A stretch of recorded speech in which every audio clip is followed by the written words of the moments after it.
Je m'appelle Nicolas Bayens, j'ai une thèse en sciences biomédicales et pharmaceutiques. Suite à cette thèse, je suis parti aux États-Unis faire un postdoctorat pendant à peu près 5 ans au sein du laboratoire de Martin Schwartz à l'université de Yale. Donc après ces 5 ans, Martin m'a donné l'opportunité de démarrer un laboratoire à l'université de Manchester au sein du Wellcome Trust Center for Cell Matrix Research.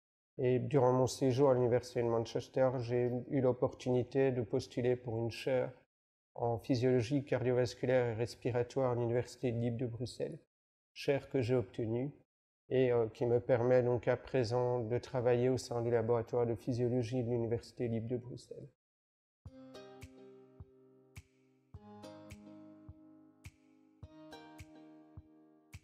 Mon domaine de recherche au sens large, c'est d'étudier les maladies cardiovasculaires. En ce inclut donc les maladies cardiaques et les maladies des vaisseaux sanguins. Le système cardiovasculaire est un système très dynamique. Et donc dans ce système cardiovasculaire, il y a énormément de forces mécaniques qui sont produites et qui ont un impact sur les cellules. Et ça nous amène donc à l'étude de la mécanotransduction, donc la sensation des forces par les cellules.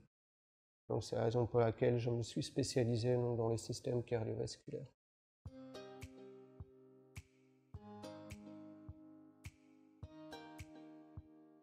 Les maladies cardiovasculaires sont la première cause de mortalité dans les pays occidentaux.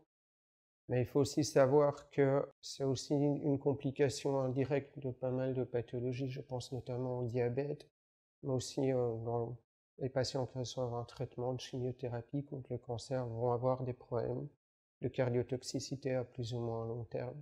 Donc du coup, c'est une composante importante de la santé. Tout le monde a été touché à un moment ou à un autre, soit directement, soit indirectement, par un problème cardiovasculaire.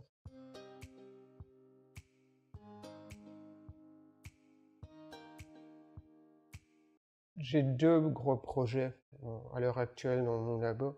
Il y a un projet qui me touche particulièrement, c'est comprendre les malformations vasculaires, en particulier chez les nouveau-nés. Et le deuxième projet, il est au niveau cardiaque, c'est d'essayer de comprendre le processus de fibrose, qui est un processus de cicatrisation anormal et pour lequel on n'a pas vraiment de traitement. On peut stabiliser la fibrose, mais on ne sait pas revenir en arrière. Ici, on essaye vraiment de comprendre les bases du mécanisme qui différencie un processus de cicatrisation, ce qui se passe pendant un infarctus, et le processus de fibrose, et essayer de comprendre quelle est la différence entre les deux pourrait permettre d'avoir un traitement qui permette non seulement de freiner le développement de la fibrose, mais peut-être de revenir en arrière, ce qui serait vraiment bénéfique.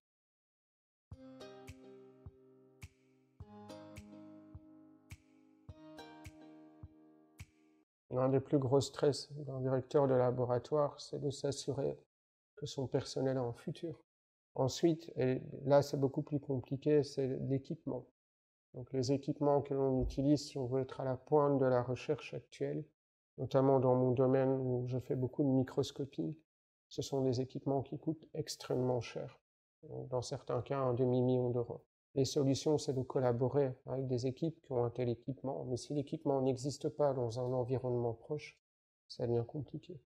Idéalement, dans mon cas, ce serait bien que je me focalise plus sur la science et sur la recherche de financement. Malheureusement, à l'heure actuelle, probablement 60% de mon temps est consacré à écrire des demandes de financement, à chercher des fellowships pour mes jeunes, assurer que leur salaire va être garanti pendant la durée du projet.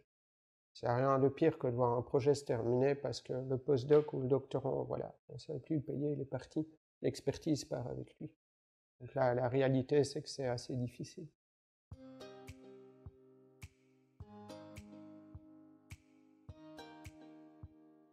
Les perspectives du laboratoire sont donc multiples. Donc il y a la recherche plus appliquée, donc tenter de développer des nouvelles méthodologies pour trouver des traitements.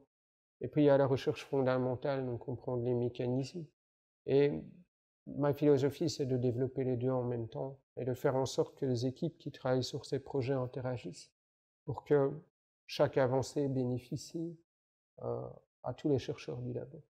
Pour l'instant, on développe un nouveau modèle pour permettre d'étudier la fibrose parce qu'il n'y a pas de modèle adéquat à l'heure actuelle, autrement que sur un modèle animal. Donc ici, on a développé un nouveau modèle in vitro qui permettent vraiment d'étudier l'interaction entre les cellules et la cicatrice.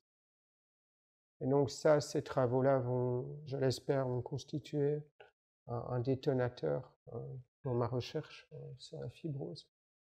Mes objectifs à moyen terme, c'est de développer les méthodologies qui permettent de développer la pharmacologie destinée à cibler donc, les réponses aux forces mécaniques. Je pense qu'il faudra 4-5 ans avant de voir les premiers résultats.